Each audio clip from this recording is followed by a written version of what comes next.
So Victoria, how much does your personal style influence your work as an interior designer? I would definitely say that my personal style influences my work heavily. You know, it's at the forefront of the decisions that I put forward initially.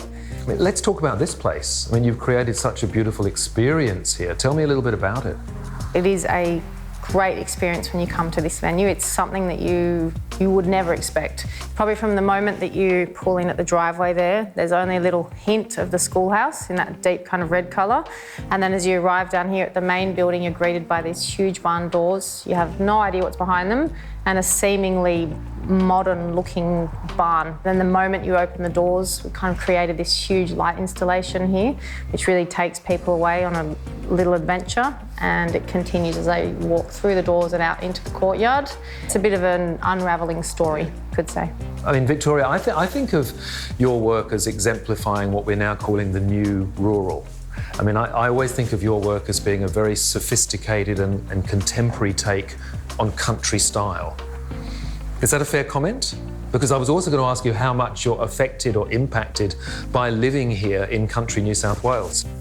My work does have that contemporary slant on rural. I mean, I guess it's such a big interpretation of a style. You know, I'm so aware of the surrounds of this area. You know, you've got the beautiful mountainscapes and, you know, the sharp escarpments framing everything. And then you have these rolling hills, you know, into the seaside and the beach.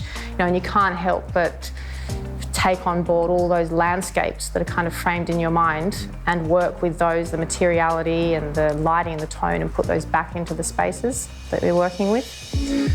I think of you as having an innate understanding of light and landscape.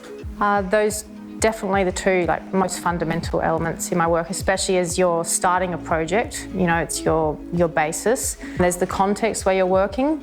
So here in this kind of area, especially with the residential projects, you know, you might have this backdrop which is stunning and you want to capture that backdrop, or do you want to see that backdrop in the distance? It depends how you want to position your home based on the aspect of it. And then second to that is obviously the sunlight and the effects of the light and the shade and the different times of the day. Those are huge elements in my work. Are you seeing a change, though, away from minimalism in both of those things? I mean, I feel that in interiors generally, we are seeing a move away from that feeling of functional minimalism that we've seen dominate for at least the last 10 years. Yes, absolutely. I think probably character is what people are looking for. And they're understanding too of having within their home their own personalities woven, pieces that are, you know, true about your personality and maybe your travels or your family's history, you know, or that's so important these days, your character. What for you is the most satisfying part of your job? It's probably when that moment when all of those details and those ideas that you have actually start coming to life in a space. Because for so long, as a designer, you can see that vision right from the start. You can often see the end result, but other people around you, you know, can't. And so you're trying to explain it to them and show them. And at a certain point of projects, you know, with a build, the walls start raising or the light installation or the handles start going on and everything starts tying together, and the clients turn to you all of a sudden and they're like, oh, now I understand why you're saying to do this like that. Or, you know, they suddenly see and they're kind of all of a sudden on board in a whole different level. Yeah. You know, that's very satisfying. In your opinion, what is the single element that has the most transformative effect on an interior? Lighting, whether it's the effect, obviously, firstly, the natural light and the way that filters into a space, you know, and what you can do to play with that, with your window furnishings and materiality. And then second to that is the light. I really think that's a fundamental role in all the interiors we create because it sets the mood and the atmosphere. Because there's got to be that balance, hasn't there, between the functional and the aesthetic, but then there's also got to be that layer of magic on top. That's it. It's always that trick, you know, what You must be functional, especially with venues. You know, it is no good designing a venue that is all pretty to look at and does not function and flow for people. You know, you have to think there's staff in there.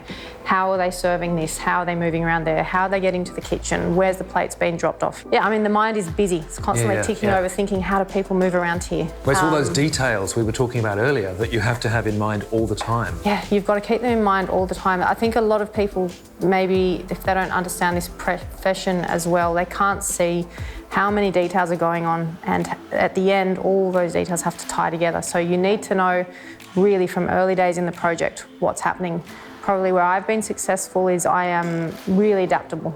I can be flexible, I can pick up on things, I can, even at the moment, if I've got an idea set in mind and it comes to the side and it comes for a day and something has to change, I can quickly think on my feet and make it happen.